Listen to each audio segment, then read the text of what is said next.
Armin then asks if he did this just to set them up as heroes and to save all of humanity. Eren replies with, "That's right." I copy this verbatim. "That's right. All remaining people in the world now owe you a tremendous debt. The world will hold you in the highest regard. At least that's my plan." Now, this is where I think a lot of people would get lost, because this isn't what he was trying to do, right? This wasn't his motivation. That wasn't it at all. This whole time since the time skip, we've been pretty sure his motivation was to stop this cycle of hatred by eliminating all of the threats outside of the walls. That's been his deal for a really long time. And just to further elaborate on that, like, look at this. "Not everyone outside the island is our enemy. Just like your mother. Most of them would suddenly be killed without ever understanding why. I know. But the only way to put an end to the cycle of revenge born from hate is to bury that history and the civilization that created it deep in the ground." Literally his own words. So this goes against that completely, because now he's saying that this is the only way to set them up, right? One of his biggest motivations just got denied right there. One of his biggest ones, right? Because when Eren started the story and his mother died and he swore vengeance on these titans, he said, "I just want to kill all the titans." And that was his big thing for a long time. You know, being born in this world, I want to destroy all the titans. And that was his motive for a long time, until he found out what was in the basement. And he decided that, oh, these things are just victims all the same. If I wanted to stop something, it doesn't really make sense to go after the disease. You don't try and cure the symptoms, you cure the disease, right?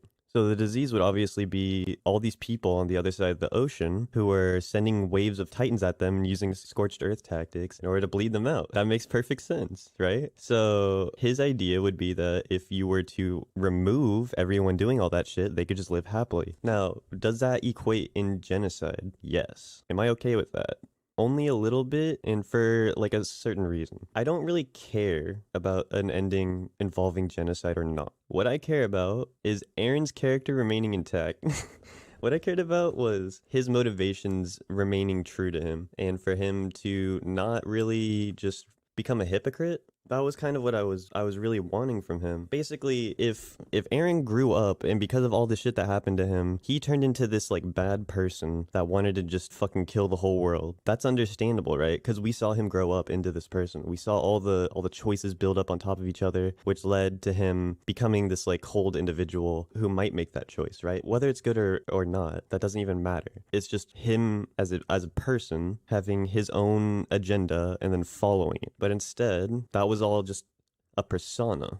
I'll cover that more in a little bit. So Eren confirms that 80% of the world is rumbled. That's pretty brutal. But can you see the problem here? So 80% of the world's dead to the rumbling, which obviously means that the remaining 20% of the world still exists, plus paradise. That means that there's still people alive to let the cycle recontinue. Like, the whole point of going to lengths to kill everyone is to wipe out any chance that someone would just restart this war off of revenge. And only killing out 80% of the world leaves out the possibility that that would happen again. You could almost say this is the worst way you could do it, because these measures are really bad and will be fruitless unless you go all the way. If you want to be like, we'll just kill them out, they can't hate us if they're dead, then make sure they're all dead. Because if you don't, like, people have gone to war over way less. If you think that these remaining people, even if they're not in a state where they could right away retaliate, even if it's not in this generation, we've seen cyclical and like institutionalized hatred in characters in general, right? The way that the Marleyans treated the Eldians and the way that they were forced to treat their kids about themselves, all this like propaganda and shit. Yeah, there's all these people left, and so if there's people left over who remembered what happened, they will tell their kids, hey, there was this one guy from this one place and he killed the whole world. His people live on this island. Why don't we just go wipe him out in the name of our ancestors? People do that shit and have been doing that shit for years and years and years. Like, that's humanity in a nutshell. Like, everyone just hates for no reason and then they carry it on for their ancestors. So like, it's really implausible that an 80% rumbling is anything other than the worst outcome, because he went to extreme lengths to kill but didn't kill enough. He's left with a shit ton of extra dead people and enough people left over to continue the cycle, right?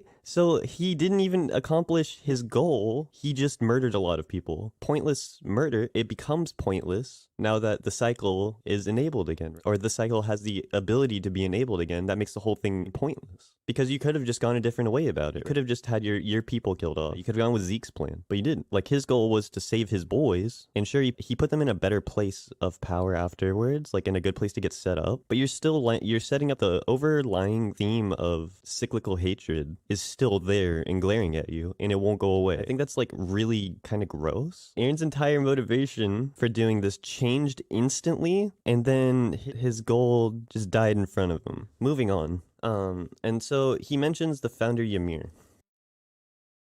That's what he says.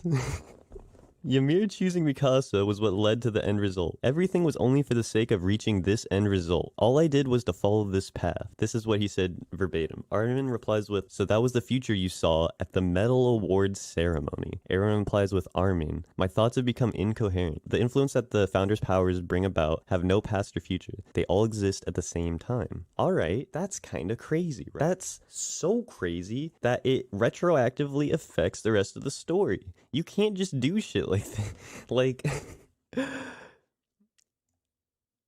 what he's basically saying, right? So, like, before the founding titan was even injected into him, he was affected by the thoughts and the power of him having it later in the future. Since time it's all one thing for him. It's like a blur. You're sitting here like, so you had the ability to affect literally everything in the story at any point. Everything was in your control. If anything didn't go this way, then it wouldn't lead to the exact conclusion you needed. Eren's basically saying that he understood that he needed to reach exactly this point where Mikasa would cut off his head inside the fucking mouth of a titan while Ymir's watching in order to satisfy Ymir's random fucking love fixation on some dude who abused her 2,000 years ago. And I'm just supposed to be okay with this. Like, that makes no sense. And the reason it makes no sense, and another thing that he, like, even doubles down on, it shows a picture of Eren talking to Armin with, like, super regret on his face. At that time, it was not Bert's time to die. And you could basically see that he infers that he directed the giant titan of Diana away from Bert to go into the city and then kill his mom, which would then give him the motivation to start doing all this shit. So literally everything had to happen in order.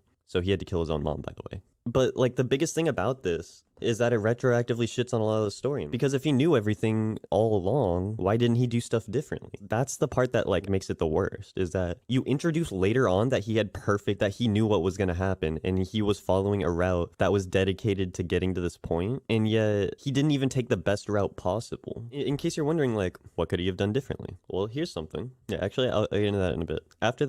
After he confirms that he killed his mom and that it was literally his direction that enabled that to start all this shit, their past journey continues and they're going back to the beach basically. And Armin asks Eren, he's like, yo, what do you really think of Mikasa? And Eren says he doesn't really know. And Armin just knocks him on his ass. He's literally just like mocking Eren. This causes him to like break down crying. This is verbatim too. I don't want that. I don't want her to find another guy. I want her to have feelings only for me. Even after I die, I want her to hold me in her heart for a long time. Now, like, he wants to be with Mikasa and everyone, and then they exit paths and everyone gets untitanized, right? He gets in there, he asks him about Mikasa. He has a breakdown saying that Mikasa was actually really important this whole time to him, and that he would hate to see her with another man, even though he family zoned the fuck out of her the whole show in manga. Armin calls our Giga Chad pathetic, right? Everyone starts getting untitanized, right? So this is where I started to panic. It's like, what the actual fuck? Is this the same main character that I've been reading for the past few years? So let's talk about the best route to get to the point that I was talking about before. Eren stated that his memories are incoherent now, and he can see the past and future and all that shit, and he knows what needs to be done in order to reach this ending. Alright, so let's rewind back to the point where everyone was just talking about the rumbling. And the idea was proposed to just feed Zeke to Historia, turning her into the Beast Titan, which would then allow her to create as many offspring as possible, which would be royal babies. They would have royal blood, and then also having the Founding Titan, they could activate the rumbling whenever they wanted, right? That was a pretty good idea for stalling. Pretty good idea. And his reasoning for not doing this was, I can't sacrifice my friend like that. I don't want Historia to go through with that. If she becomes a Titan, she's effectively getting a death sentence on top of becoming like a breeding machine. That's kind of weird and inhumane. Sure, I agree. But if you knew that at the end of this, everyone was just going to get untitanized anyways because you were going to get rid of the curse, why not just feed Zeke to her? She'll be a Titan just for a little bit, and then you'll just break the fucking curse. Like, there was so much extra shit that went on needlessly just because of this. And, like, I just don't know what happened to his character. We watched this guy grow up for 138 chapters. And by confirming earlier to Armin that he saw the outcome and understood what he needed to do in order to get there, that makes his entire personality a persona post-time skip. It's like he regressed. But maybe they're just trying to say that he never even progressed to begin with. He's saying that this entire time, all the actions that Eren made were calculated,